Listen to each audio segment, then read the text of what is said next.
I hope you all really enjoyed that video. I chose that video because I felt like it had such great information in the video, and I was so glad that I came across it and I was able to watch it for myself as well and learn a few fun facts.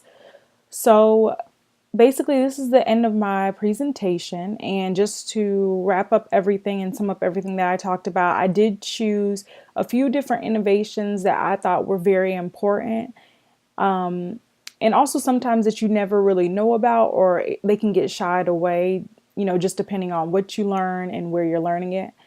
So basically, I did speak about the wooden clock and how that was created by Benjamin Banneker. I also spoke about the printing press that you guys just watched the video about, that was created by Johannes Gutenberg. And then last, I touched on the cotton gin that was created by Eli Whitney. So all of those I felt were very necessary and very important to Africa itself.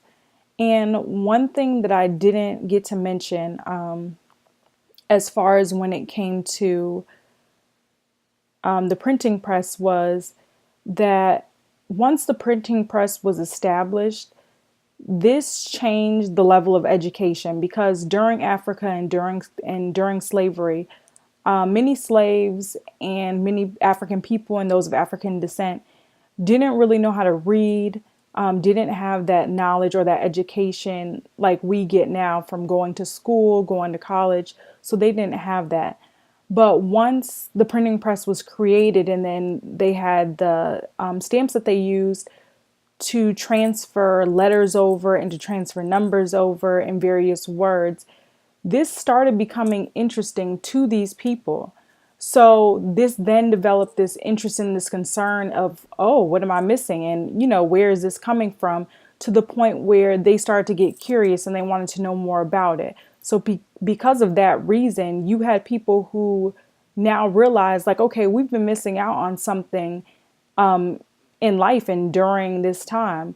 But of course, the reason for keeping these slaves and these African people uneducated, like we've learned in class, and like I'm sure that we've learned other places, was really so that they didn't have the knowledge, so that they can work and they can do all these things, and they wouldn't know any better, but to work for someone else, or but to